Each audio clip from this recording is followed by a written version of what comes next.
I washed the blood off my trembling hands while the man I loved poured himself another drink.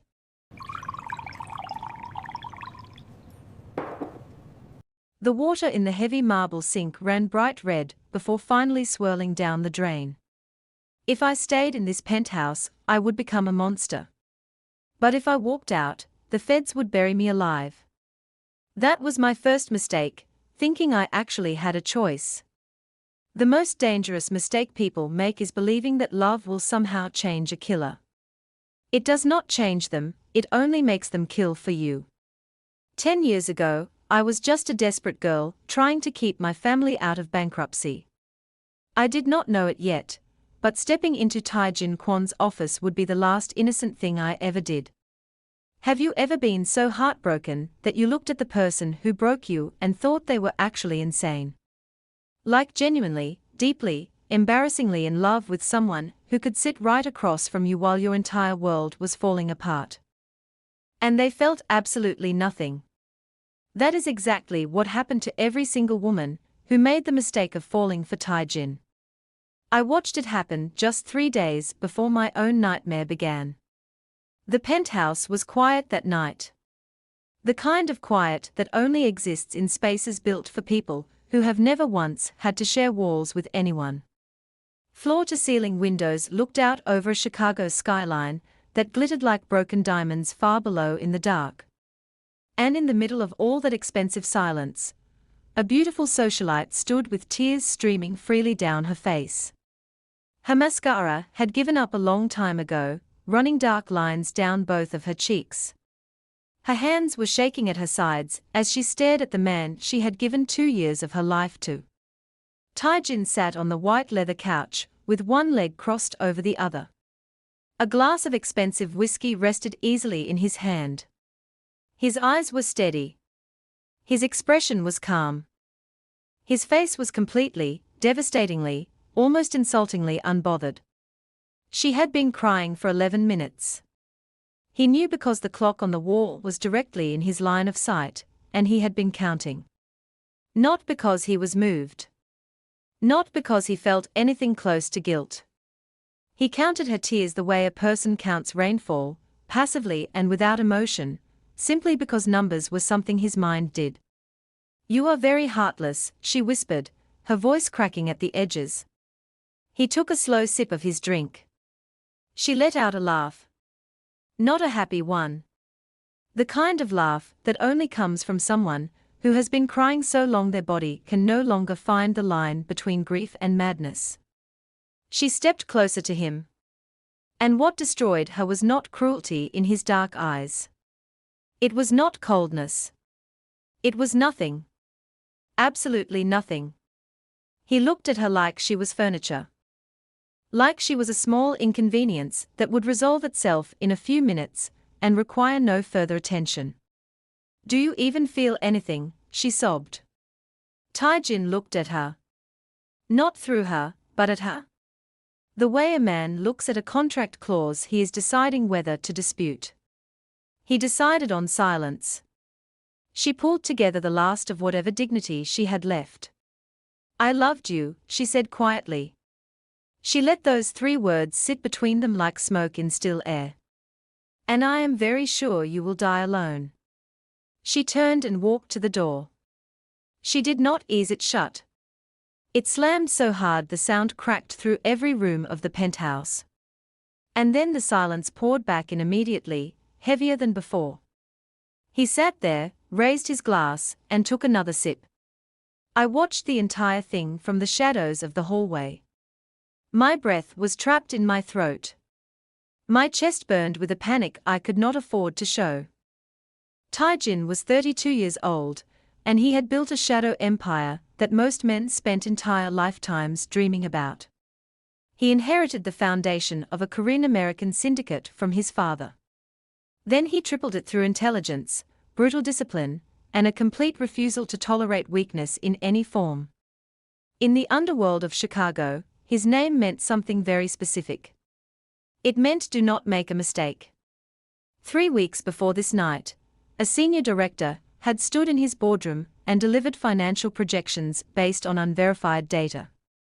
It was a small error in the grand scheme of things. But Tae-jin examined everything closely. He had not raised his voice.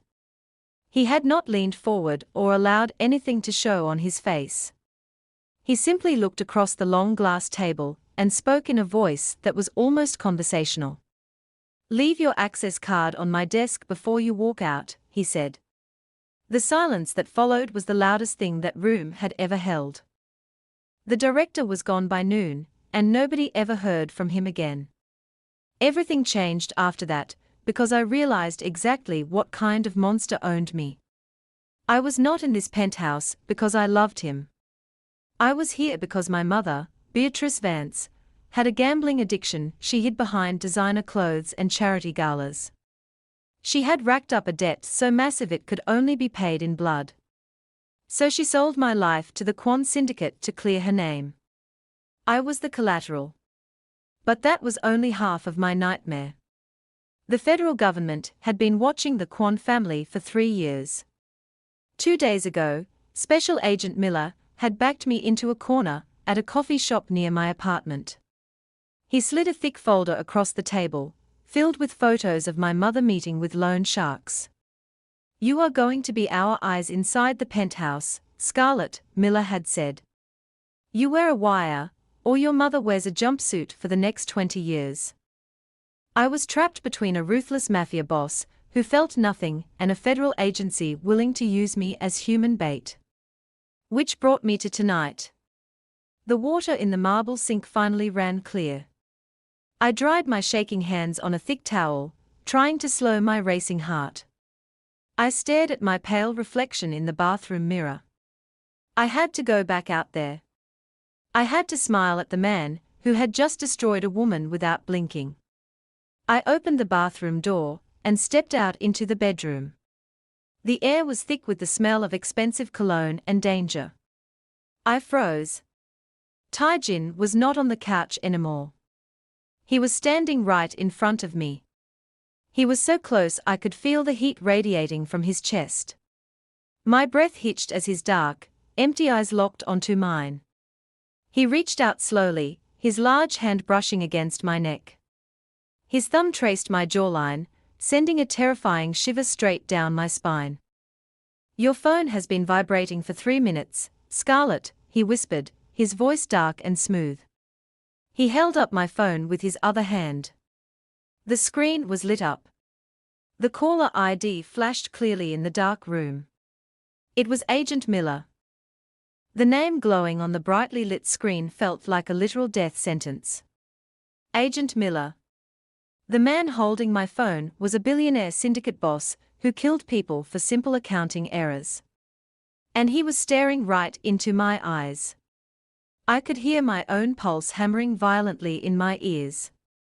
The smell of dark whiskey and expensive cedar rolled off his warm skin. His large thumb stopped tracing the delicate line of my jaw. "Who is Miller?" Tae-jin asked quietly. His voice was softer than velvet, and 10 times as dangerous. "My mother's bankruptcy lawyer," I lied.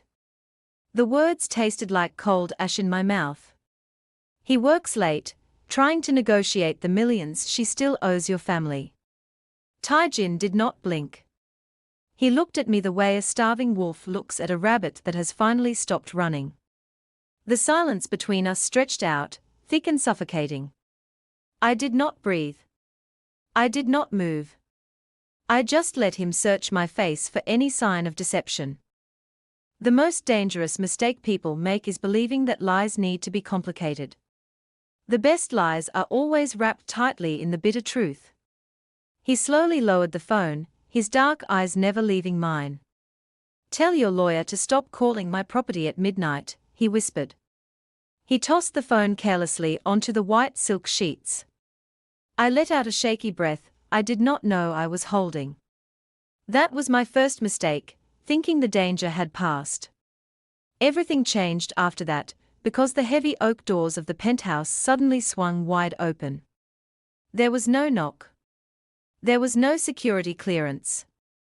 Only one person in the entire city of Chicago could walk into Tae-jin Kwon's fortress unannounced. His mother. Madame Kwon stepped into the room, wearing a flawless silk coat and a smile that could freeze boiling water. Her sharp eyes scanned the empty living room, lingering on the two empty glasses. "Did the socialite I introduced you to last month leave crying?" she asked in a tone that was terrifyingly polite. "Her mother called me at 8 in the morning, and she was crying too." Tae-jin stepped away from me, moving to the dark wood bar cart to pour himself another drink.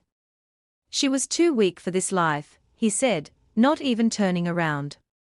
There was a very long, very specific pause. Madame Kwon carefully took off her reading glasses. "Do not be disgusting," she snapped, her voice suddenly dropping all pretense. "You are 32 years old, and you sit in this penthouse completely alone." Tae-jin turned around with the patient, exhausted expression of a man who had survived this conversation 100 times. "I find them exhausting," he said simply. "They are weak, they are boring, and I spend the entire evening counting the minutes until they leave." He spoke about women the same way he discussed international shipping logistics. Cold. Efficient.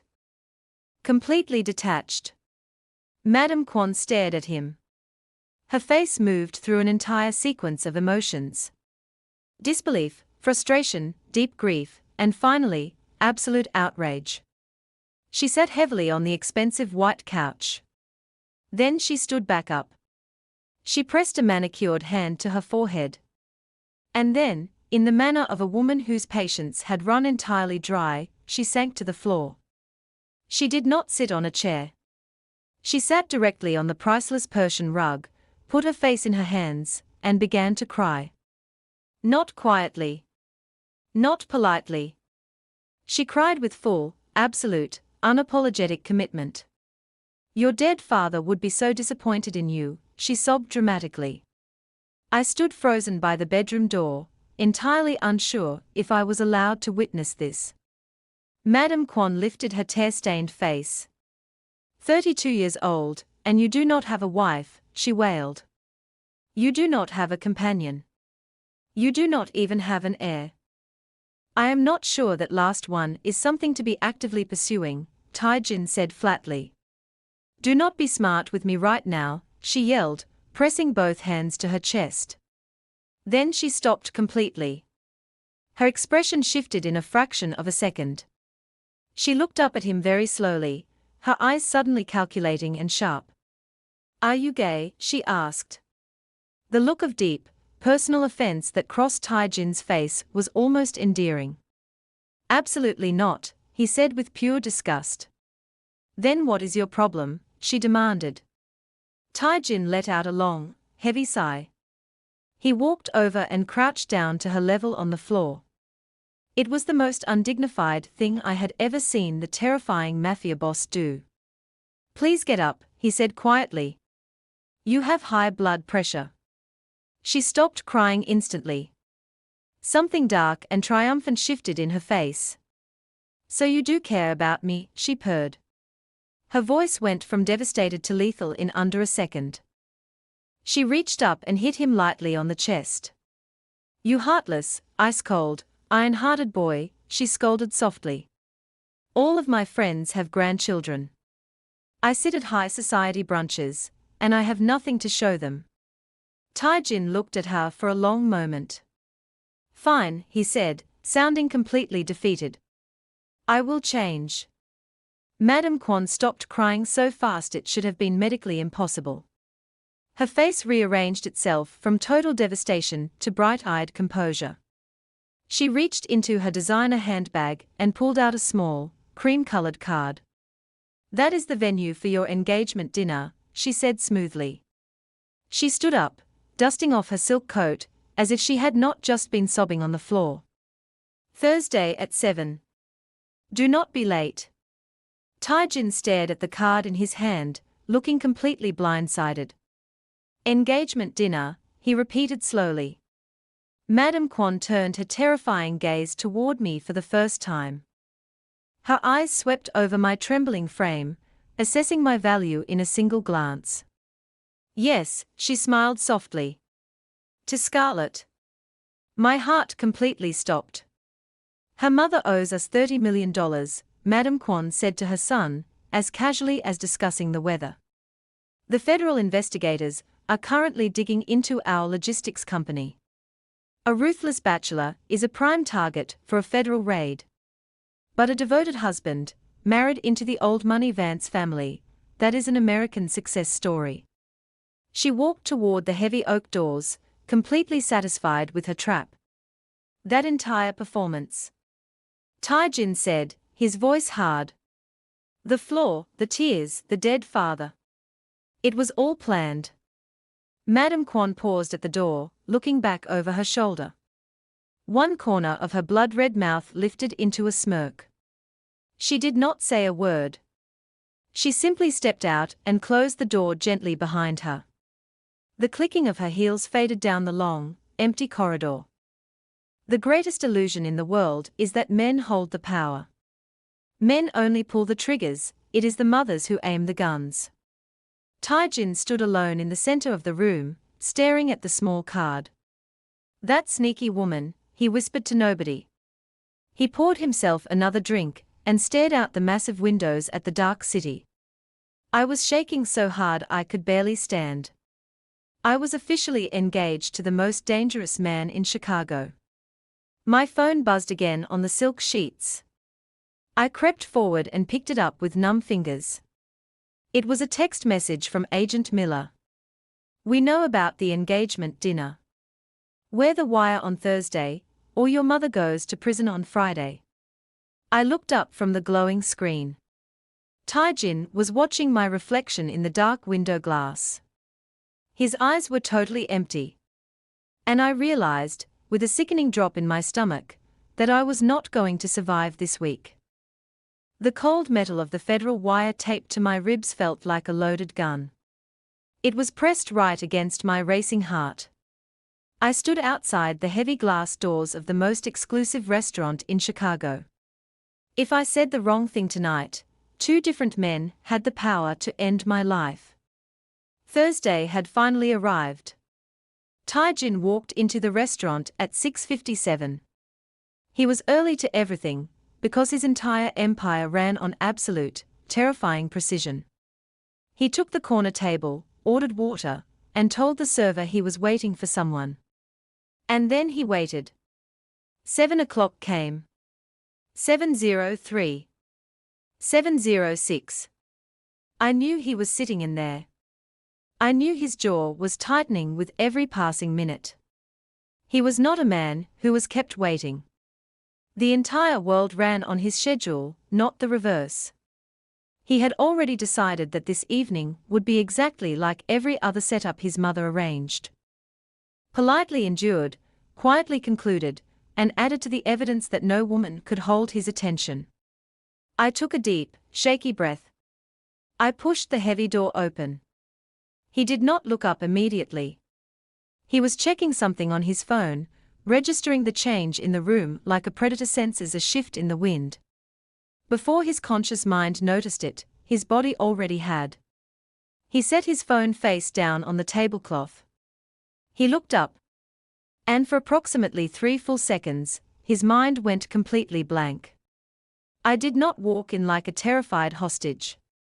I walked in like a woman who had never once needed a room to approve of her.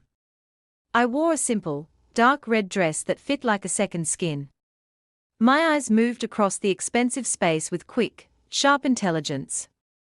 I moved with the specific ease of a woman who had reached a complete peace with her own destruction. Tae-jin's next breath came a half-second slower than usual. I found his table. I walked over, pulled out the chair across from him, and sat down without any ceremony. No nervousness. No careful performance. I sat the way a person sits at their own kitchen table.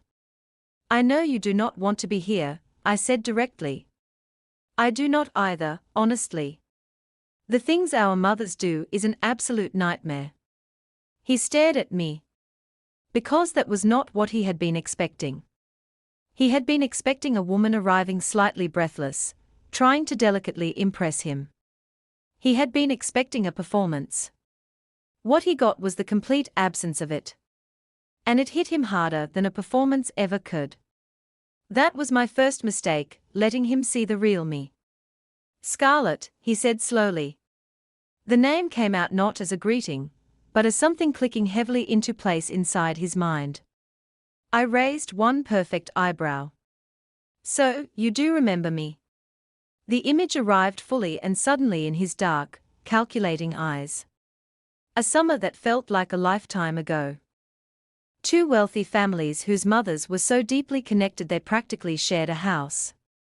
A 12-year-old girl who had spent 2 summers being his most consistent, relentless enemy. We had fought over everything, driving the staff completely insane. And then my family lost our fortune, and we disappeared from his elite world. He looked across the table at me now. He tried to find that 12-year-old girl somewhere in my face. He found her immediately. The recognition was so complete it was almost dangerous. I remember you, he murmured. His voice was a dark, rich sound that made the wire hum against my skin. Good, I said smoothly. Then we can skip the getting to know you section. I picked up the leather menu. Right on cue, my phone rang. I glanced at the screen and held up one finger, not even looking at him. I answered it. Yes, talk to me. My voice shifted instantly. Not harder exactly, but sharper. More focused. I listened for 2 seconds. No, I said coldly to my estate liquidator. That clause stands exactly as written, or we kill the deal entirely. A long pause while the older man panicked on the other end of the line. I do not renegotiate things I have already decided. Call me when it is confirmed. I hung up and looked back at Tae-jin. My expression returned to easy and relaxed. He was looking at me completely differently now. You run a company, he said. It was not a question. It was a total recalibration. Family estate, I said, setting the menu down. We are operating whatever is left of it here in the city. Your mother did not mention that, he noted softly. My mother, I said carefully, withheld several relevant details about this meeting. He smiled at that. Not politely. Genuinely. With real, dark amusement. And something about that smile did something to the air in the room. The most dangerous mistake people make is forgetting who they are sitting across from. Power does not protect you, it changes what can hurt you. The dinner moved much faster than he expected. I was direct and smart and dry. I did not try to lead the conversation in favorable directions. I talked to him like he was just a regular man. Which, in his specific, violent experience, was rarer than diamonds. But every time I took a breath, the FBI wire pinched my skin. I was recording every single word. I was betraying him before we even ordered dessert. When the evening finally ended, we both stood up to leave. I put my heavy coat on and turned to him at the door. I gave him a look that was knowing and warm, and just slightly mischievous. Nice seeing you again, Jin, I said. I winked at him. And then I simply turned and walked out into the cold night air. He stood at the entrance and did not move for a long moment. That specific, ridiculous nickname I had given him when we were children. He had spent 20 years completely not thinking about it. And hearing it from my lips just now produced something inside him that was the exact opposite of annoyance. I walked to my car, my heart hammering a frantic rhythm against my ribs. I thought I had escaped. I thought I had survived the night. I did not know it yet, but he was right behind me. Before I could unlock my car door, a large, warm hand clamped gently around my wrist. I gasped and spun around. Tae-jin stepped into my personal space, pinning me against the cold metal of the car.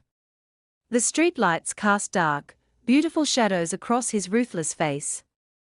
You forgot your scarf, he whispered, stepping impossibly close. He reached out, his knuckles brushing down the side of my neck. As his hand fell, his fingers brushed against the side of my ribs. Right over the thick fabric of my coat. Right where the hidden microphone was taped. His hand stopped completely. His dark eyes snapped up to meet mine. The temperature in the alley dropped 10 degrees in a single second. And my blood turned entirely to ice. His hand was completely still against my side. Through the thick wool of my winter coat, through the silk of my dress, he could feel it. The hard, unnatural square of the federal microphone taped directly over my ribs. The cold Chicago wind whipped through the dark alley, but my entire body was burning with pure panic. My heart hammered against my chest so violently I was sure he could feel the vibration. I did not know it yet, but the next 10 seconds would decide whether I lived or died. Tae-jin did not pull his hand away. He did not reach for a weapon. His dark, calculating eyes locked onto mine, stripping away every single defense I had left. The temperature in the alley felt like absolute zero. He knew. A man who had spent his entire life avoiding federal surveillance knew exactly what a wire felt like. My breath caught in my throat.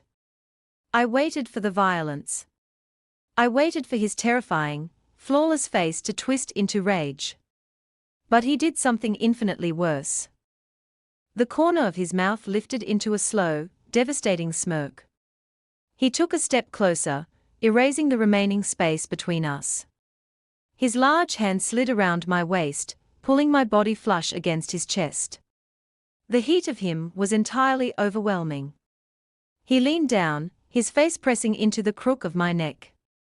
I could feel his warm breath against my skin, sending a violent shiver down my spine. The most dangerous mistake people make is believing that a predator will kill you quickly, I thought to myself. The truly terrifying ones always prefer to play with their food first. He pressed his lips right against my ear. So close that the hidden microphone could not possibly pick up his words.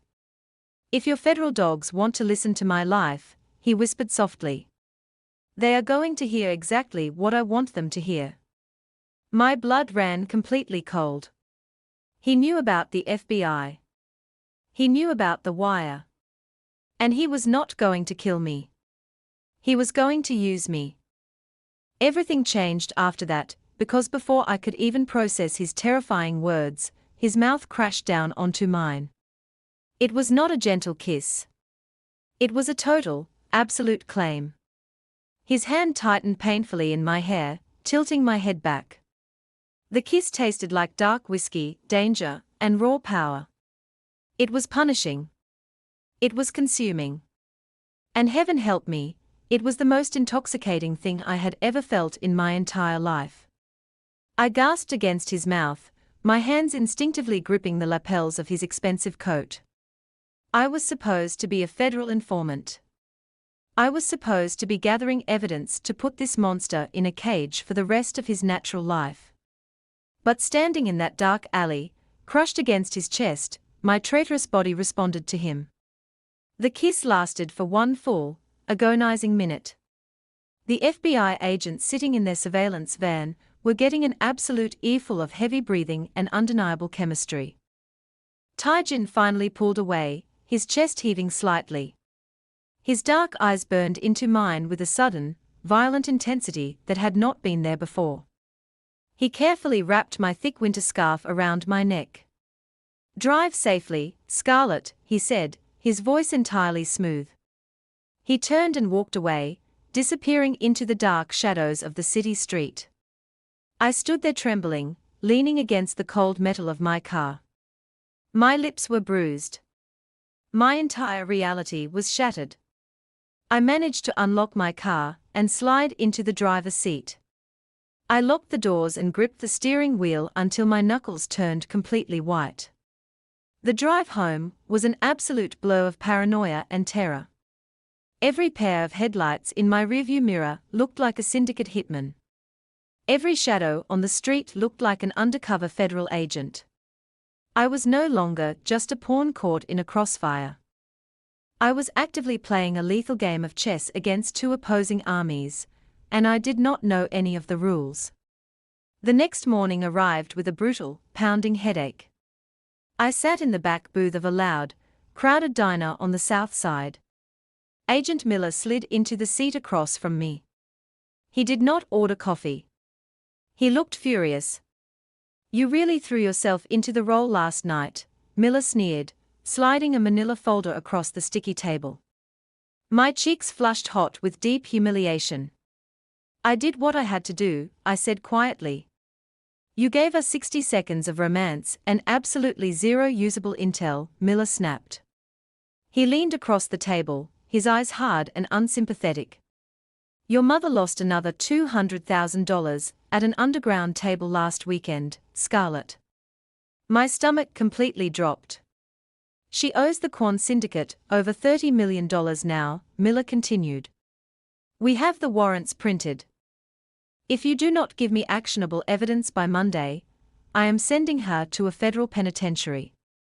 He stood up, tossing a $5 bill onto the table. "Get closer to him," Miller commanded.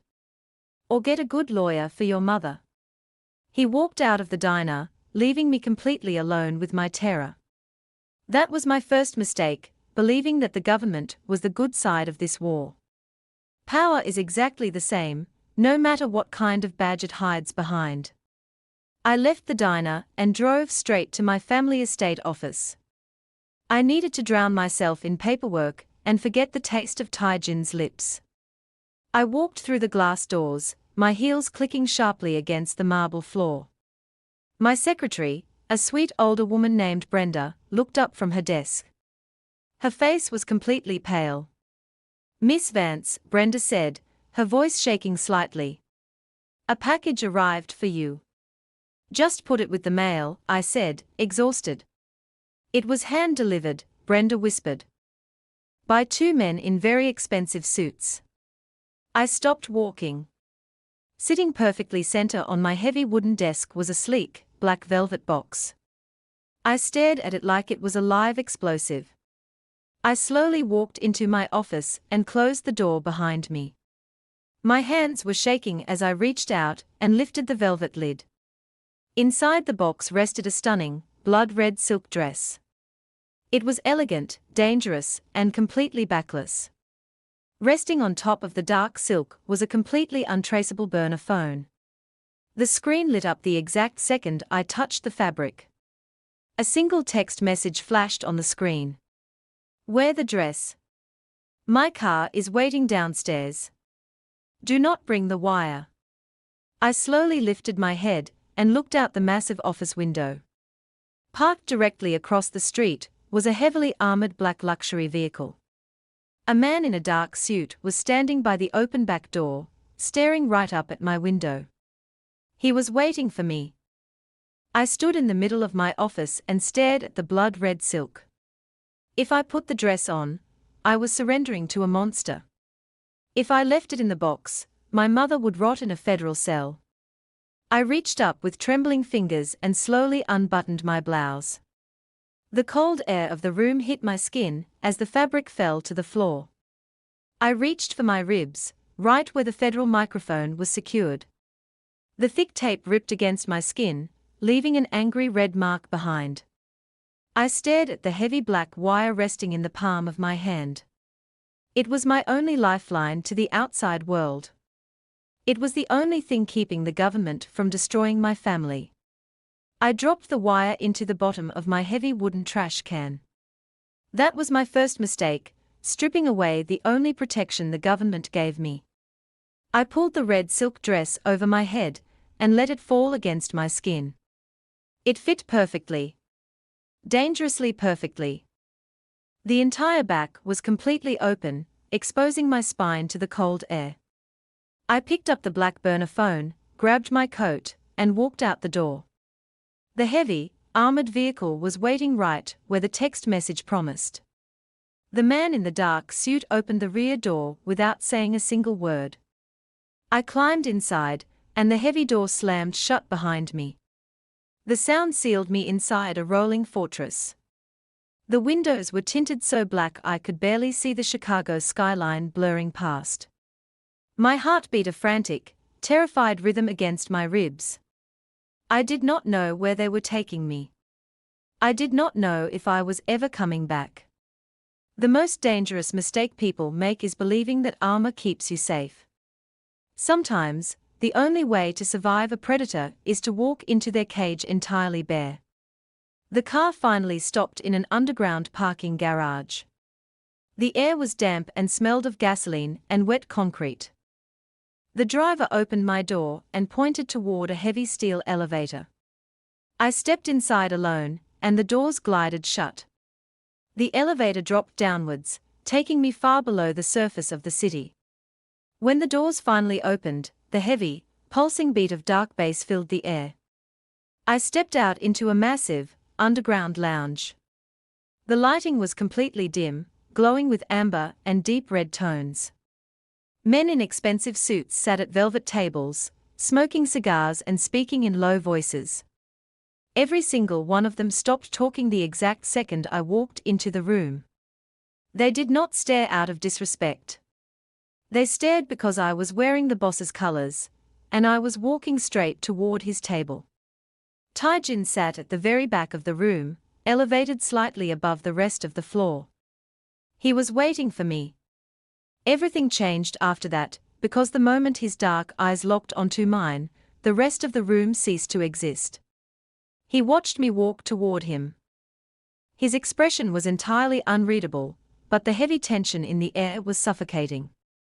I reached his table and stood there, my breath shallow and uneven.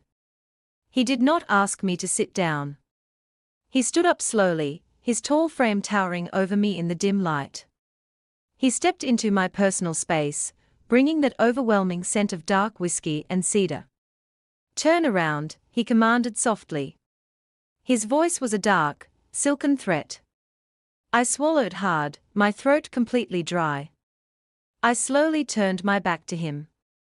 The backless design of the red dress left my skin entirely exposed to the cool air of the underground room.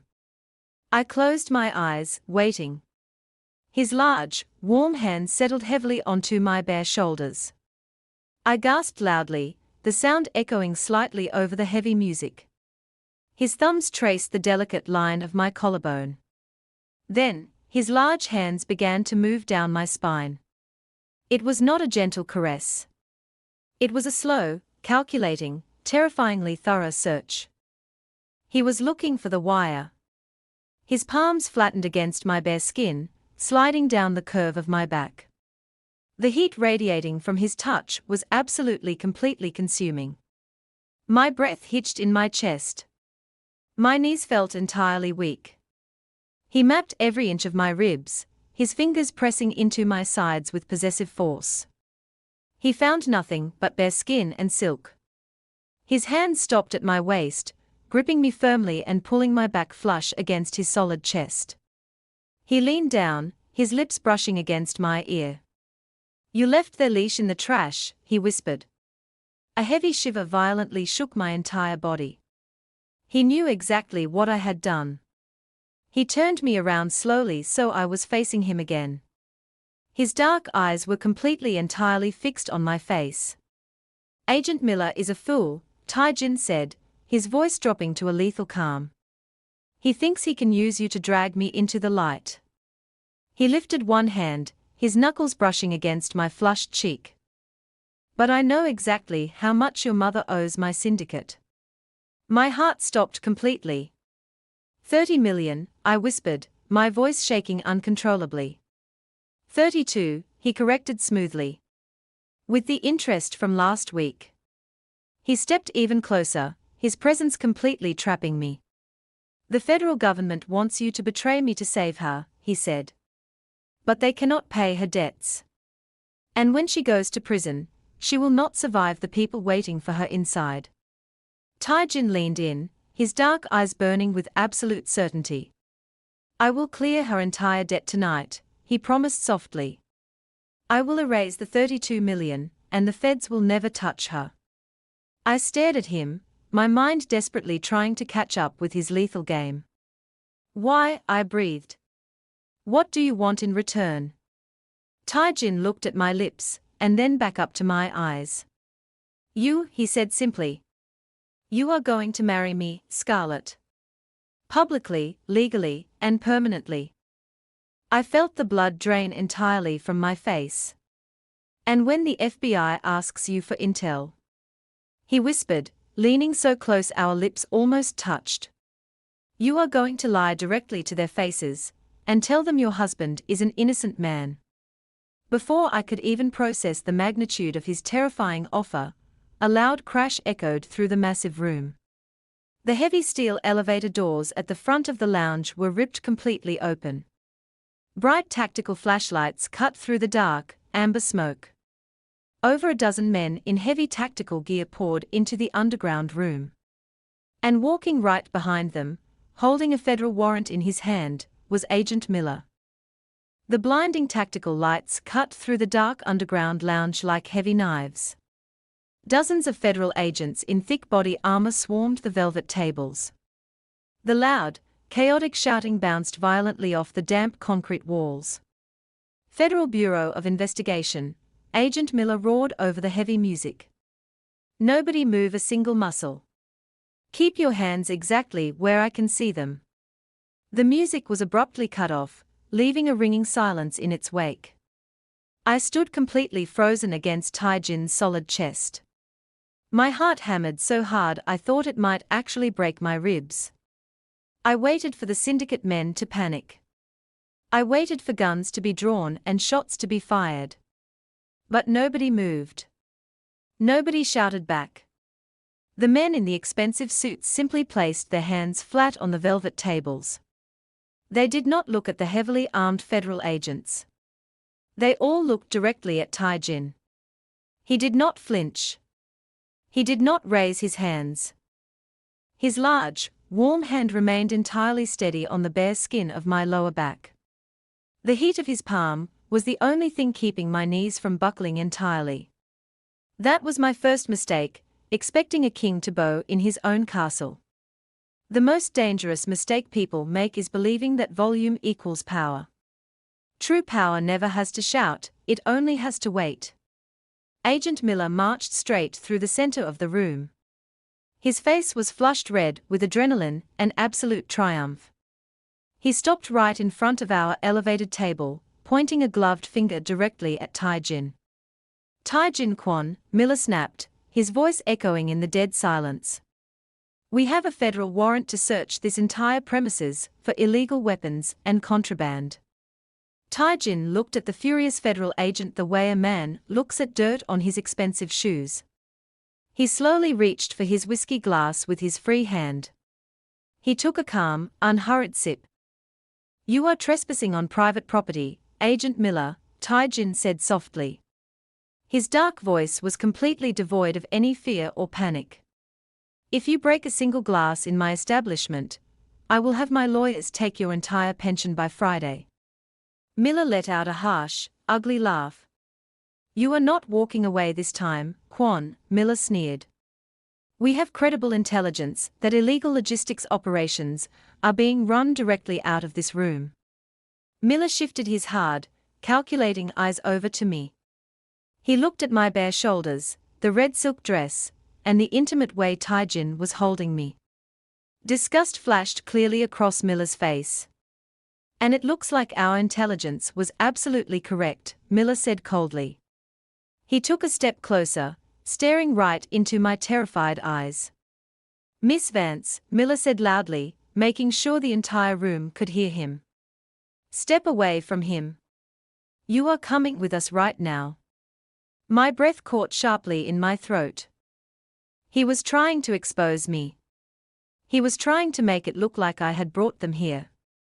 If the syndicate thought I was a federal informant, I would not live to see the sunrise. I tried to step back, but Tae-jin's fingers dug painfully into my hip. He held me firmly in place against his side. You have absolutely no right to touch her, Tae-jin said. The temperature in the room dropped 10 degrees. She is my informant, Kwon, Miller barked, dropping the illusion entirely. She is wearing a federal wire right now. She belongs to the United States government. Complete and total silence fell over the underground room. I felt the blood drain entirely from my face. Miller had just signed my death warrant. Tae-jin slowly turned his head to look down at me. His dark eyes searched my pale, terrified face. He already knew I did not have the wire. He had checked my body himself just 5 minutes ago. Is that true, Scarlett? Tae-jin whispered softly. His breath brushed warm against my cheek. Are you wearing a wire for this man? I looked up at his flawless, ruthless face. If I told the truth, Miller would arrest my mother tonight. If I lied to the FBI, I was crossing a line I could never, ever come back from. I did not know it yet, but the choice I made in this exact second would change the course of my entire life. I swallowed hard, forcing my voice to stay completely steady. I have absolutely no idea what he is talking about, I said quietly. Miller's face twisted into absolute fury. Stop lying, Scarlett, Miller shouted, stepping forward. We had an explicit deal. Tae-jin's free hand shot out with terrifying speed. He grabbed Miller by the front of his tactical vest. He pulled the federal agent forward so violently that Miller stumbled. Do not raise your voice at my fiancé, Tae-jin snarled. The pure, predatory rage in his dark eyes was finally entirely visible. Your fiancé, Miller choked out, trying to pry Tae-jin's heavy grip off his vest. Yes, Tae-jin said, his voice dropping back to that lethal, silken whisper. We are to be married. Which means any conversation she has ever had with you is now protected by strict spousal privilege. Tae-jin shoved the federal agent backward. Miller stumbled, his heavy boots scraping loudly against the concrete floor. Search her, Miller yelled to a female agent standing nearby. Search her for the wire right now. The female agent stepped forward, her face entirely blank. If you touch her bare skin, Tae-jin said without looking away from Miller, you will lose your hands. The female agent hesitated, looking nervously between her boss and the syndicate king. Everything changed after that, because I stepped forward entirely on my own. I moved away from Tae-jin's protective heat. The cold air hit my bare back as I raised my arms slowly in the air. Search me, I said directly to the female agent. Tae-jin's dark eyes narrowed, watching me with intense, terrifying calculation. The female agent patted down the thin red silk of my dress. She felt my ribs. She felt my waist. She checked the curve of my spine. She stepped back and looked at Agent Miller. She is clean, sir, the agent said quietly. There is no wire. Miller stared at me in absolute, complete disbelief. You stupid, desperate little girl, Miller whispered venomously. You think he is going to protect you. He is going to destroy you just like he destroys everything else. Miller pulled a heavy black radio from his tactical belt. He pressed the side button down firmly. Alpha Team, Miller barked into the radio. Execute the secondary warrant.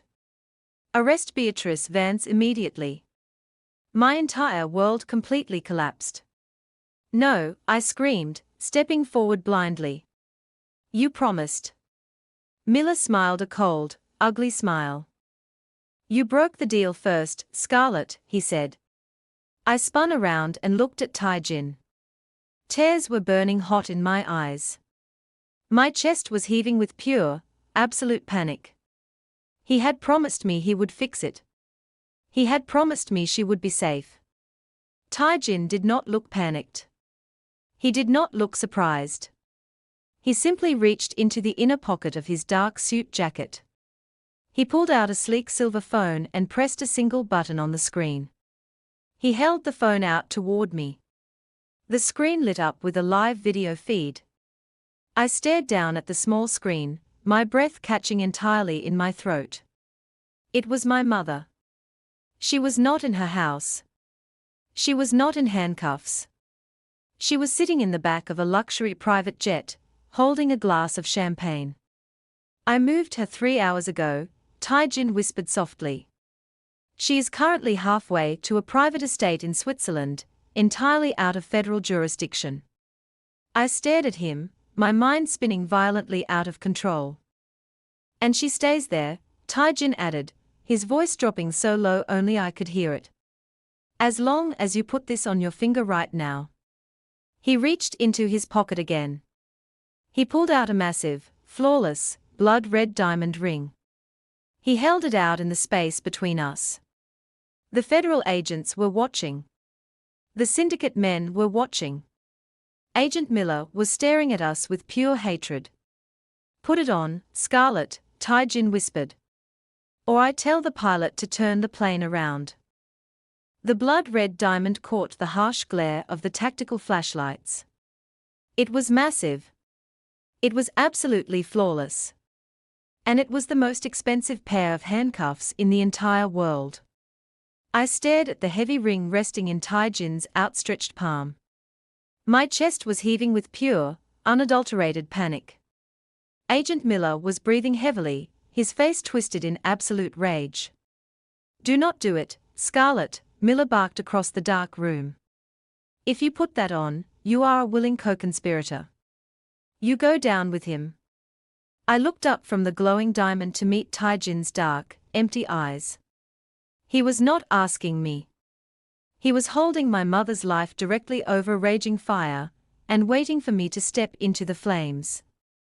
That was my first mistake, hesitating when a predator gives you a direct command.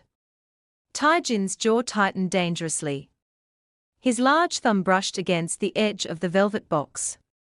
The pilot is waiting for my final word, Tae-jin whispered softly. Swiss airspace is closing in 20 minutes. Make your decision. My hands were shaking so violently I could barely lift my arm. I reached out into the cold air between us. The entire underground lounge seemed to hold its collective breath. My trembling fingers brushed against his warm skin. I picked up the heavy ring. The metal was ice cold against my flesh. I slid the massive red diamond onto my left ring finger. It fit perfectly. Of course it did. He had measured my finger without me ever even noticing. The most dangerous mistake people make is believing that a cage must have iron bars. Sometimes the strongest cages are made of flawless red diamonds and silk dresses. Agent Miller let out a harsh, bitter curse. You just threw your entire life away, Miller spat. He pointed a gloved finger directly at my face. We will be watching you closely, Mrs. Kwon. Every single step. Get out of my club, Tae-jin said. His voice was no longer a soft whisper. It was a heavy, commanding order that literally shook the concrete walls. Take your men and leave my property before I lose my temper entirely. Miller glared at him for 3 long, agonizing seconds. Then he signaled his tactical team. The federal agents slowly backed away, lowering their heavy weapons. They filed back into the heavy steel elevator, their faces entirely grim. The metal doors slammed shut, sealing them away. The immediate threat was gone. But the silence that followed was infinitely more terrifying. Everything changed after that, because I was no longer a civilian. I slowly turned around to face the dark, amber-lit lounge. Over 50 men in expensive suits were staring directly at me. They were the killers. They were the silent enforcers. They were the absolute architects of the Chicago underworld. And they were all looking at the red diamond shining on my hand. The man closest to us, a massive enforcer with a scarred face, stepped forward. He did not say a single word. He simply bowed his head in deep, total respect. One by one, the rest of the men in the room followed. 50 dangerous men, bowing silently to a broke socialite in a red dress. My stomach twisted into a violent, terrified knot. Tae-jin's large hand settled heavily onto my bare lower back again. Walk, he commanded softly. I forced my trembling legs to move. We walked past the bowing men, heading toward a private exit at the back of the room. The heat of his hand burned completely through my skin. We stepped into a private, dimly lit corridor. The heavy metal door clicked shut behind us, cutting off the noise of the lounge entirely. I immediately collapsed against the cold concrete wall. My knees completely gave out. The adrenaline was crashing hard, leaving me weak and entirely terrified. I covered my face with my shaking hands, my chest heaving with dry sobs. I had just tied my entire existence to a monster. I had just declared open war against the federal government. Tae-jin did not comfort me. He did not offer me kind words or false promises.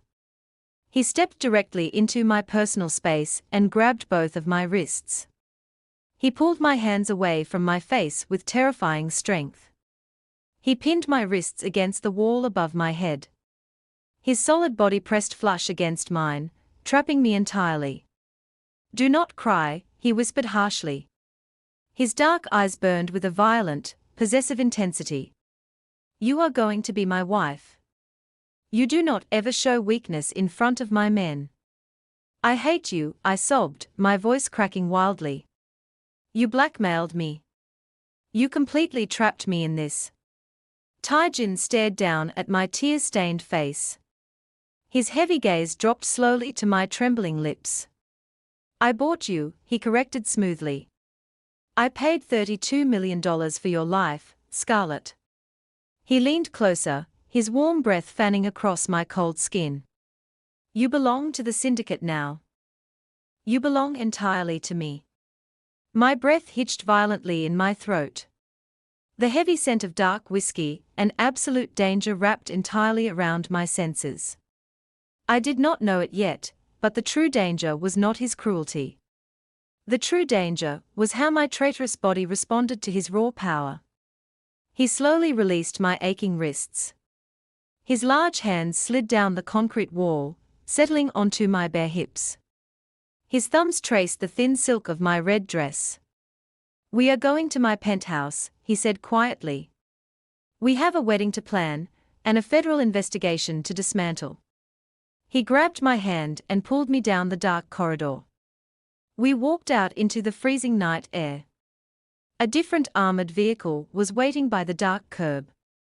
The driver opened the heavy door, his eyes completely averted. Tae-jin pushed me gently into the back seat and climbed in right beside me. The heavy doors slammed shut with a final, echoing thud. The massive engine roared to life, vibrating entirely through the floorboards. I leaned against the cold window glass, staring out at the dark, moving city. My hand rested limply in my lap. The massive red diamond caught the passing streetlights, glowing like fresh blood in the dark. Tae-jin sat in the heavy darkness beside me. He did not look at me.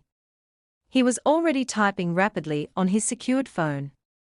"You need to learn how to shoot a gun," he said casually, not looking up from his screen. My head snapped toward him in absolute shock. "What?" I breathed. "The federal government is entirely embarrassed," Tae-jin said coldly. "Agent Miller is going to leak our engagement to my rivals by morning." He finally turned his dark, empty eyes toward me. "Until tomorrow, you were just a girl I took to a dinner." He reached out and traced the line of my jaw with a single, warm finger. "Now, you are the future queen of the Kwon syndicate." A heavy, terrified shiver ran violently down my spine. "Which means," he whispered softly, "by tomorrow afternoon, at least 3 different men will try to kill you." Before I could even process his terrifying warning, the armored car violently swerved. The heavy tires screamed violently against the pavement. I was thrown hard against Tae-jin's solid chest. A massive, deafening explosion rocked the entire vehicle. And then the windows completely shattered. The deafening sound of shattering glass ripped straight through my eardrums. Thick black smoke poured into the heavy armored car. If we did not move in the next 5 seconds, we were going to burn alive. My ears were ringing with a high, terrifying pitch. I could not tell if the sound was inside my head or coming from my own throat. Heavy pieces of bulletproof glass rained down over my bare shoulders. Tae-jin had thrown his entire body over mine the exact second the blast hit. His solid weight pinned me completely down against the cold leather seats. He was shielding me with his own flesh. That was my first mistake, thinking he would let me die before he got what he wanted. Automatic gunfire erupted from the dark street outside. The heavy, rhythmic thud of bullets slammed into the reinforced metal of our doors. The armored car rocked violently with every single impact. "Drive," Tae-jin roared, his voice cutting cleanly through the absolute chaos. The driver was bleeding heavily from his forehead. But he slammed his foot entirely onto the gas pedal without hesitation. The massive engine screamed as the heavy tires found traction. We smashed violently through whatever vehicle had just ambushed us. The sickening crunch of metal on metal echoed in the dark cabin. I squeezed my eyes completely shut, my hands gripping his dark suit jacket. I was trembling so hard my teeth were literally rattling. The cold night air whipped through the shattered windows, mixing with the thick smell of cordite and burning rubber. "Keep your head down," Tae-jin commanded softly near my ear. He did not sound panicked. He did not sound afraid. He sounded exactly like a man who had been expecting this. He slowly lifted his massive weight off my crushed body. I gasped for air, my lungs burning violently. I opened my eyes and looked up at him in the dark. A thin line of dark blood was running down his sharp cheekbone from a cut above his eye. He ignored it completely. He reached under his expensive suit jacket and pulled out a heavy, matte black handgun. The metallic click of him racking the slide was the most terrifying sound I had ever heard. Everything changed after that, because I finally saw the monster completely off his leash. The most dangerous mistake people make is believing that wealth buys safety. Money does not build a fortress, it only paints a massive target on your back. Our ruined car tore through the dark Chicago streets, running red lights at terrifying speeds. The chasing vehicles were right behind us, their bright headlights blinding in the rearview mirror. Tae-jin leaned entirely out of the shattered window. The freezing wind whipped his dark hair violently around his face. He raised the heavy weapon with absolute, terrifying calm. He fired 3 consecutive shots. No hesitation. No wasted movement. The sound was deafening inside the small cabin. A massive crash echoed from the street behind us. The chasing headlights violently spun out of control and flipped directly into the dark concrete barrier. Tae-jin pulled his body back into the car. He ejected the empty magazine and slammed a fresh one into the grip with a sharp click. His breathing was completely steady. His heart rate had probably not even elevated. He turned to look down at me. I was pressed completely flat against the leather seats, my eyes wide with sheer terror. The red silk of my dress was covered in small fragments of shattered glass. He dropped the heavy weapon onto the seat beside him. He reached out with his large, warm hands and gently brushed the sharp glass off my bare shoulders. His touch was impossibly soft, completely at odds with the violent murder I had just witnessed. "Are you hit?" he asked quietly. His dark eyes scanned my pale face, moving down my exposed neck and ribs. He was looking for bullet holes. He was checking his new property for damage. "No," I whispered, my voice violently shaking. "I am not bleeding." "Good," he said smoothly. He pulled a white silk handkerchief from his pocket. He calmly wiped the dark blood from his own cheek. He looked completely unbothered by the fact that we had almost just died. I stared at the heavy red diamond on my left hand. It was covered in a fine layer of grey smoke and dust. "Who was that?" I choked out, trying to force air back into my tight lungs. "Competitors," Tae-jin said casually. "They found out about the engagement much faster than I anticipated." He leaned back against the ruined leather seat. The passing streetlights flashed across his sharp, flawless face. "Agent Miller did not wait until morning," Tae-jin mused quietly. He leaked the intel the exact second he walked out of my lounge. My stomach completely dropped. The federal government had just tried to get me killed.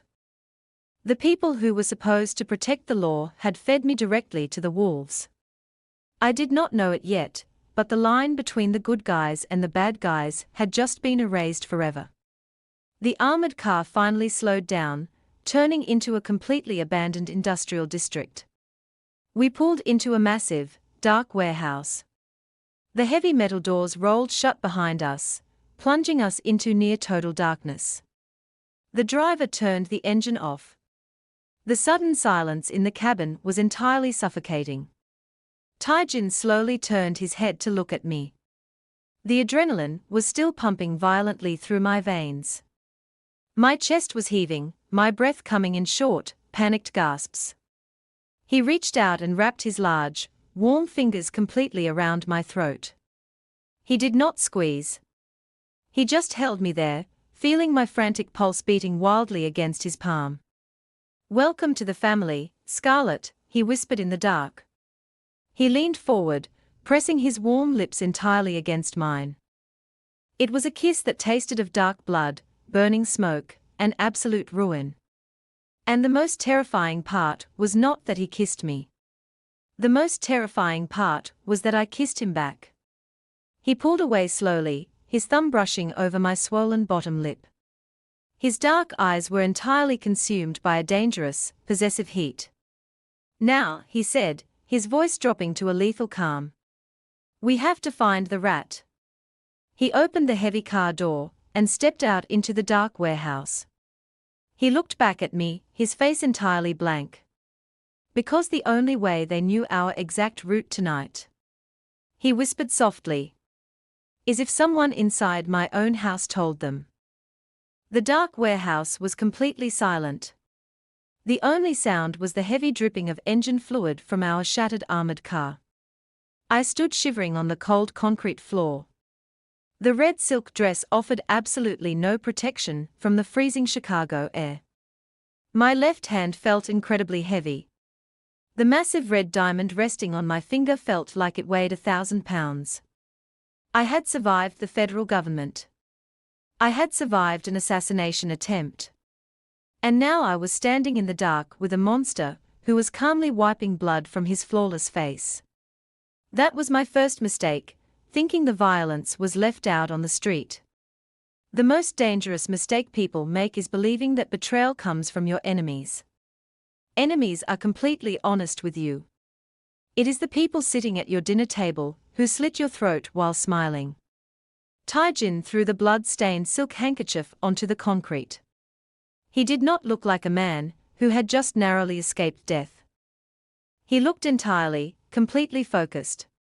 Another set of headlights swept across the dark walls of the warehouse. A second armored SUV pulled up slowly, its tires crunching over the shattered glass. 4 massive men in dark suits stepped out, their heavy weapons already drawn. They did not speak. They simply formed a tight, protective circle around us. Tae-jin placed his large hand firmly against the bare skin of my lower back. The searing heat of his touch was entirely grounding. "Get in," he commanded softly. I climbed into the dark back seat, and he slid in right beside me. The heavy doors locked with a sharp, terrifying click. We drove out into the dead of night, leaving the ruined car and the shattered glass entirely behind us. I stared at his sharp profile in the dim light of the cabin. "Where are we going?" I whispered, my voice completely hoarse. He turned his dark, empty eyes toward me. "We are going home," he said simply. I did not know it yet. But he did not mean the penthouse. He meant the absolute center of the Kwon syndicate. The drive lasted exactly 45 minutes. We pulled up to massive, wrought iron gates that looked like they belonged to a fortress. Heavily armed guards stood in the dark shadows, their eyes scanning the perimeter. The gates swung open silently, allowing the heavy vehicle to pass. We drove up a long, winding driveway lined with ancient trees. At the very end of the drive sat a sprawling, terrifyingly beautiful stone mansion. It was completely isolated. Completely untouchable. The SUV stopped at the front steps. Tae-jin did not wait for the driver to open the door. He pushed it open himself and stepped out into the cold night. He turned and held his hand out to me. I looked at his large, warm palm. Taking it meant walking completely into the dark. I placed my trembling hand in his, and he pulled me firmly out of the car. We walked up the heavy stone steps and through the massive wooden doors. The inside of the mansion was entirely silent, dripping with old money and dark power. Crystal chandeliers cast a cold, sharp light over the marble floors. And sitting directly in the center of the grand foyer, sipping tea from a delicate porcelain cup, was Madame Kwon.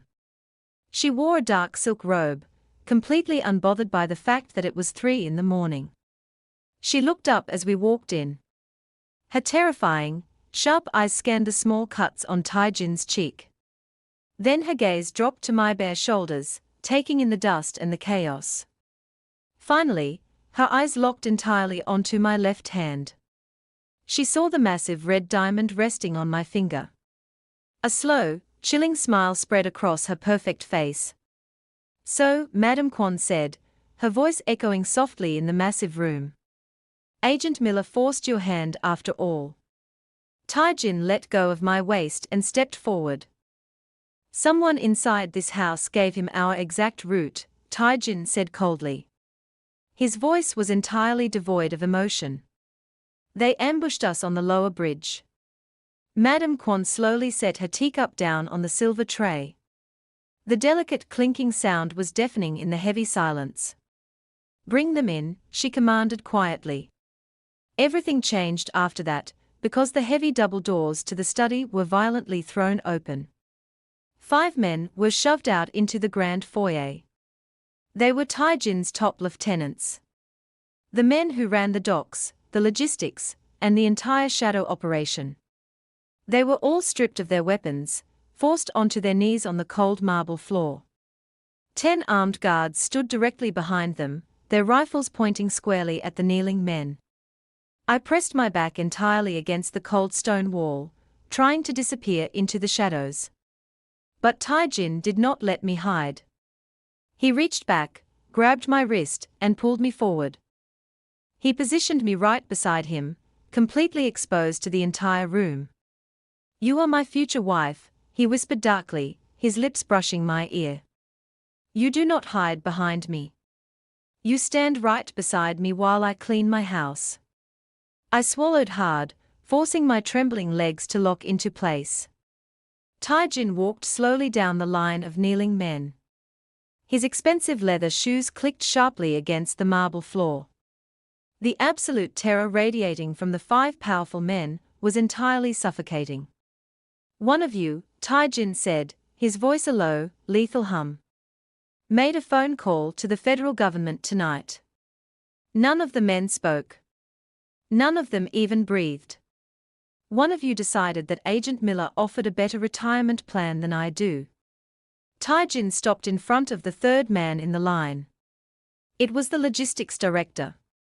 A man who had worked for the Kwon family for 15 years. Tae-jin looked down at him. He did not yell. He did not strike him. He just stared into the man's terrified eyes with absolute, freezing nothingness. "You liquidated 3 of your offshore accounts yesterday morning," Tae-jin whispered softly. The logistics director completely entirely broke. Tears streamed down his hardened face. "Boss, please," the man begged, his voice cracking violently. "Miller had my son. He had federal indictments for my entire family. I had absolutely no choice." Tae-jin tilted his head slightly, studying the weeping man like a broken piece of machinery. "You always have a choice," Tae-jin said smoothly. "You just made the wrong one." I closed my eyes, waiting for the deafening sound of a gunshot. I braced my entire body for the violence. But the shot never came. Tae-jin turned completely away from the weeping traitor. He walked back over to where I was standing. He reached under his dark, ruined suit jacket. He pulled out the heavy, matte black handgun he had used in the car. He held it out to me. I stared at the weapon, my heart completely stopping in my chest. The heavy steel caught the cold light of the chandelier. "Take it," he commanded softly. I shook my head, entirely unable to breathe. "No," I whispered, stepping back. "I cannot do that." Tae-jin stepped forward, completely closing the distance between us. He took my right hand and forced the heavy weapon into my palm. His large fingers wrapped entirely around mine, holding my hand steady. "The federal government tried to kill you tonight, Scarlett," he whispered darkly. His lips were so close to my ear I could feel the heat of his breath. "This man gave them the map." He turned me slowly, forcing me to face the kneeling man. "You are standing in my house now," Tae-jin said, his voice completely absolute. "You wear my ring. You are entirely mine." He raised my arm, pointing the heavy barrel directly at the traitor's chest. "Pull the trigger, Scarlett," he whispered. "Or I will send your mother right back to Agent Miller." The heavy steel of the gun felt colder than a dead winter night. My trembling finger rested lightly against the curved metal trigger. If I pulled it I became a murderer, but if I dropped it my mother died in a federal cage. That was my first mistake, thinking there was any way out of this room with clean hands. The most dangerous mistake people make is believing that innocence is something you can lose slowly. It does not bleed out over time, it shatters all at once. The weeping man on the floor begged for his absolute life. His desperate cries echoed loudly off the high marble walls of the grand foyer. Tae-jin stood entirely pressed against my exposed back. His massive chest rose and fell with slow, completely calm breaths. His large hand was wrapped tightly around mine, holding the heavy weapon perfectly steady. "Do it, Scarlett," he whispered darkly against my ear. "Show my men exactly what happens to rats who sell us out." I stared down the long black barrel at the terrified logistics director. My stomach violently heaved. I could smell the sharp, metallic scent of gun oil mixing with the rich cedar of Tae-jin's cologne. The contrast between his warm, steady body and the freezing steel in my hand was entirely paralyzing. "I cannot do this," I choked out, tears finally spilling hot down my frozen cheeks.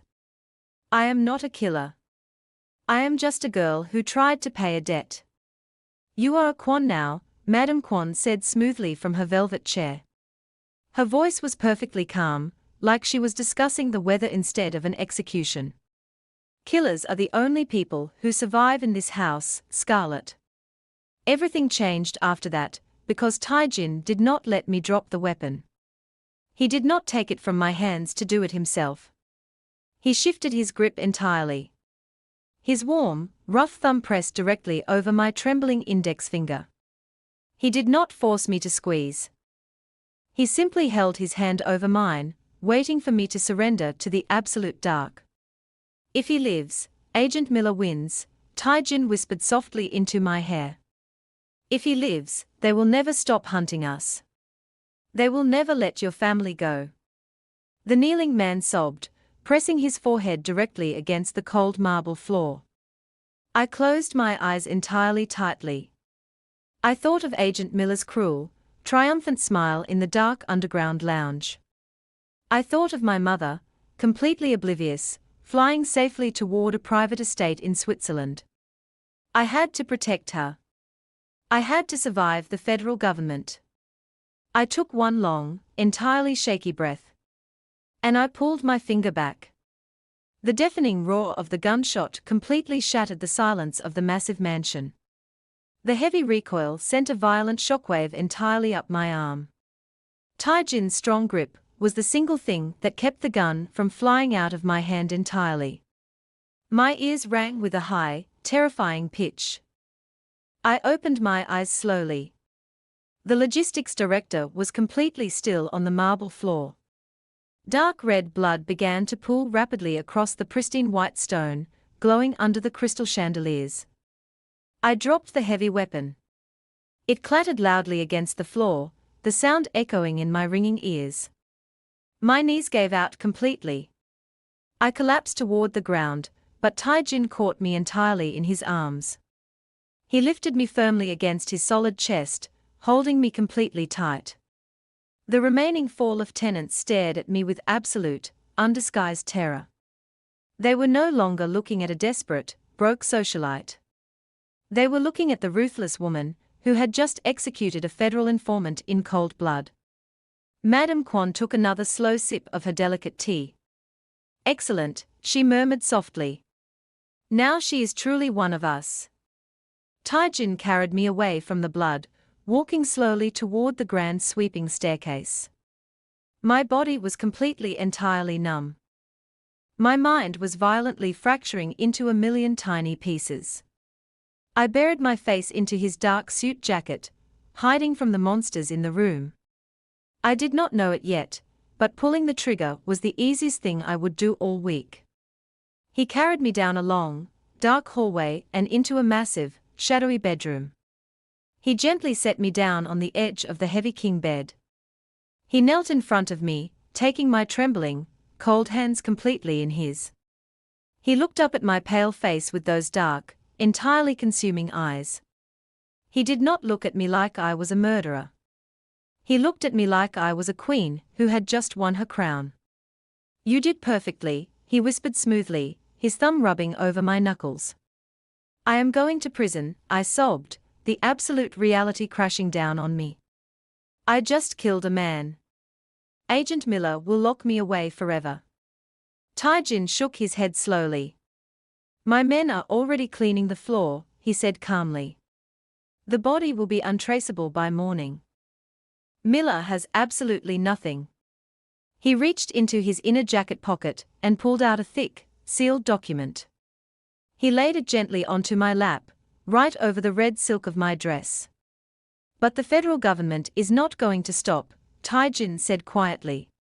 My heart completely stopped. "What is this?" I whispered, staring at the heavy paper. "Agent Miller is raiding your family estate office right now," Tae-jin said, his voice dropping to a lethal calm. "He found your mother's hidden ledgers. The ones proving she laundered money for my father 10 years ago." I felt the blood drain entirely from my face. If the FBI had those ledgers, they did not just have my mother. They had enough evidence to freeze every single asset I had left. "And by tomorrow morning," Tae-jin whispered softly, "your name is going to be on the front page of every newspaper in the country." He stood up, looking down at me with dark, absolute certainty. "Which means we are getting married at sunrise." The cold water washed the smell of gunpowder down the heavy drain. I stood completely naked and shivering in the center of the massive marble bathroom. My hands were shaking so violently I could not hold the soap. I had taken a human life just 3 hours ago. That was my first mistake, thinking the hot water could somehow wash the dark away. The most dangerous mistake people make is believing that a wedding ring is a symbol of devotion. For women in my world, a wedding ring is simply a receipt of purchase. 3 silent women walked into the bathroom holding large, completely white towels. They dried my skin with entirely detached efficiency. They did not speak to me. They did not ask if I was all right. They simply prepared me for the man who owned them. Everything changed after that, because they brought in the dress. It was not a traditional wedding gown. It was a sleek, heavy white silk dress with long sleeves and a high collar. It was designed to cover every single inch of my skin. It was a dress meant to display absolute purity to the outside world. And it was the greatest lie I had ever worn. They pulled my dark hair back into a tight, severe knot. They applied pale makeup to hide the entirely terrified shadows under my eyes. When I finally looked in the heavy mirror, I did not recognize the woman staring back. She looked cold. She looked entirely untouchable. She looked exactly like a syndicate queen. The heavy bedroom doors clicked open, and the 3 women immediately bowed their heads and left. Tae-jin walked into the room. He wore a perfectly tailored black suit that seemed to absorb the morning light. There was absolutely no blood on him anymore. There was no trace of the violent chaos from the dark warehouse. He looked like a legitimate, terrifyingly powerful billionaire. He walked up directly behind me, looking at my pale reflection in the massive mirror. He placed his large, warm hands on my covered shoulders. The heavy white silk provided absolutely no protection against his consuming heat. "Agent Miller executed the raid on your family office 20 minutes ago," Tae-jin whispered softly. His dark eyes held mine entirely captive in the mirror. "The federal agents are tearing through your walls right now." My breath hitched painfully in my throat. "My mother," I choked out, my voice sounding entirely broken. "She landed in Switzerland 10 minutes ago," he replied smoothly. "She is entirely safe. She is entirely unreachable." He slowly turned me around to face him. He reached up and traced the edge of my high silk collar with one warm thumb. "But you and I have to go downstairs now, Scarlett." "I am terrified," I whispered, the absolute truth finally spilling out of me. Tae-jin stepped entirely into my space. He wrapped one strong arm around my waist, pulling me completely against his chest. "I know," he said softly, his lips brushing against my forehead. "But you belong to me now. And I protect what is mine."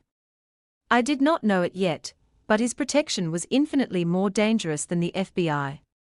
We walked out of the bedroom and down the grand, sweeping staircase. The marble floors were completely spotless. There was absolutely no sign that a man had been executed there just hours ago. The heavy double doors to the massive library were wide open. Inside, Madame Kwon was sitting entirely relaxed in a leather chair.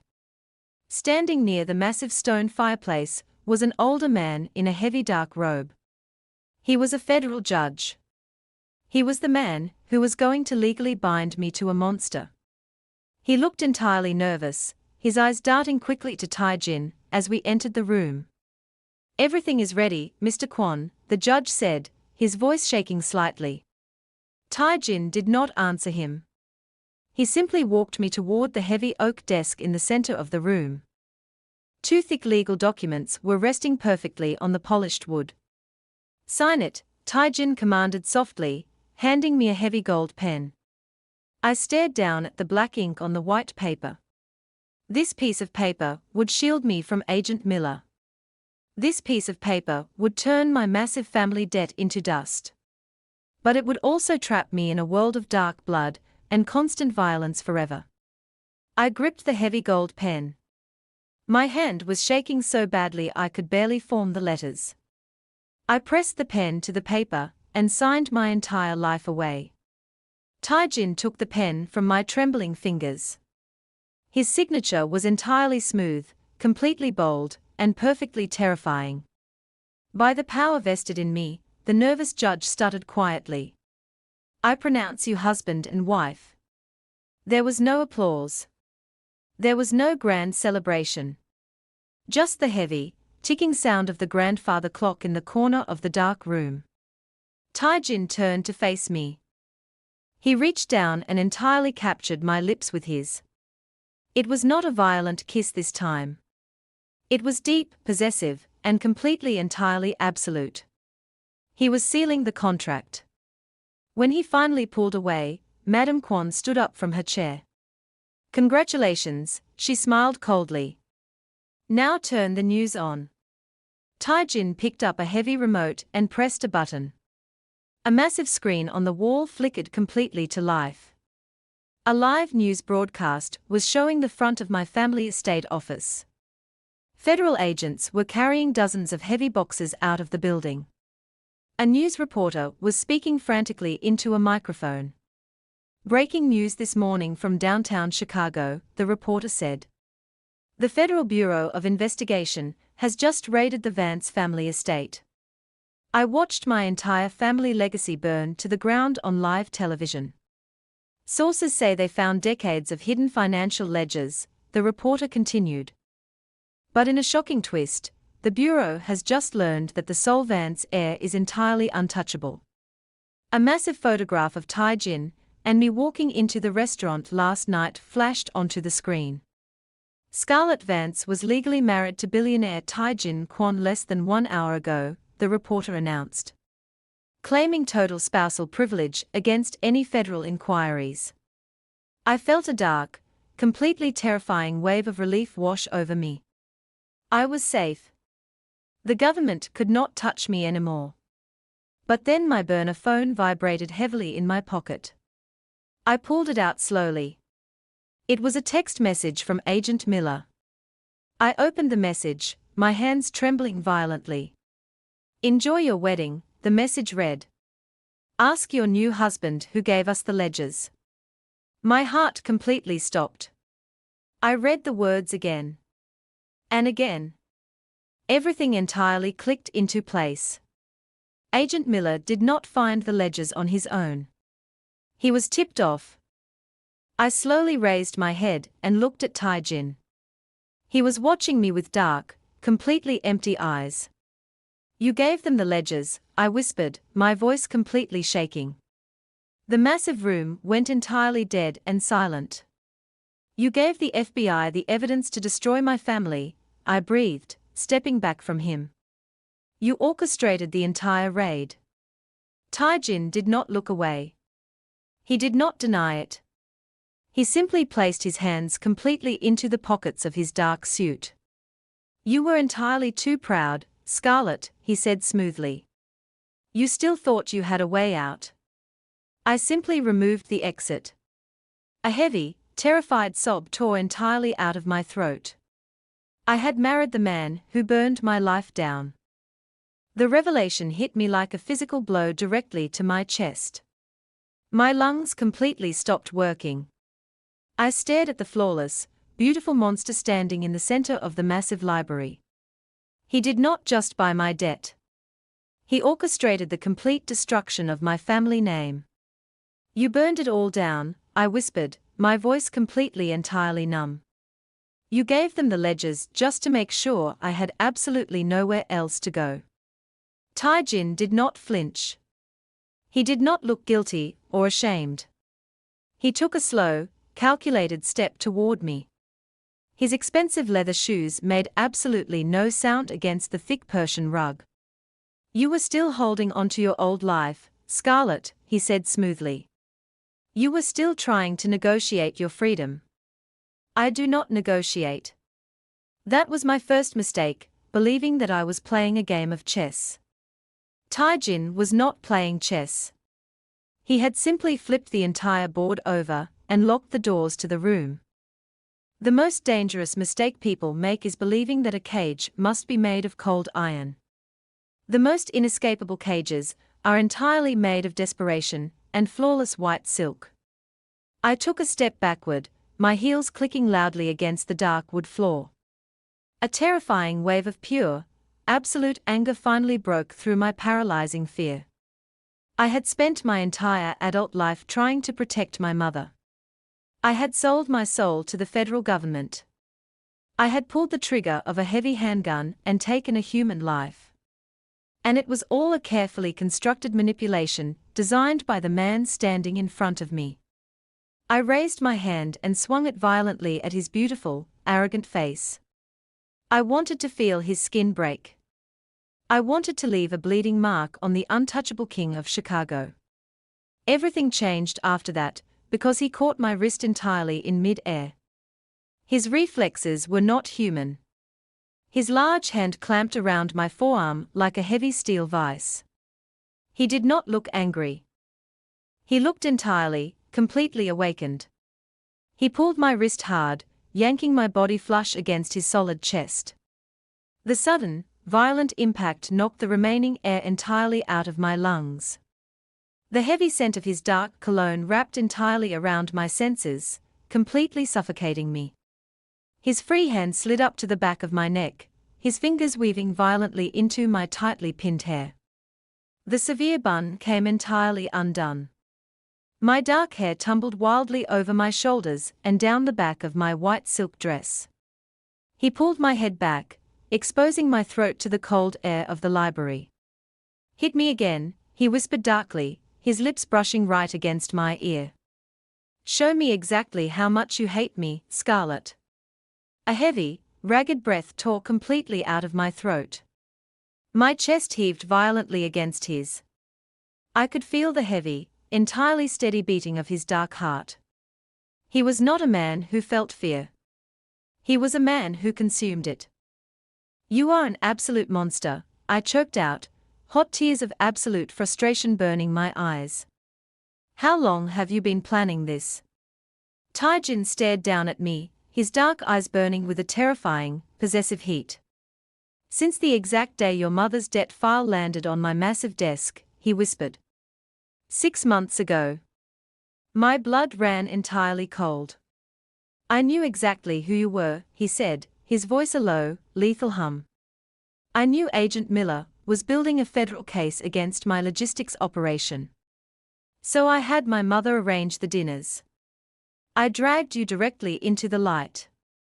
He leaned down and pressed his warm, entirely cruel lips against the rapid pulse point on my neck. A violent, heavy shiver ran entirely down my spine. "You used me as bait," I breathed, my voice breaking completely. "I used you as a shield," he corrected softly. "And then I made sure you could never, ever leave."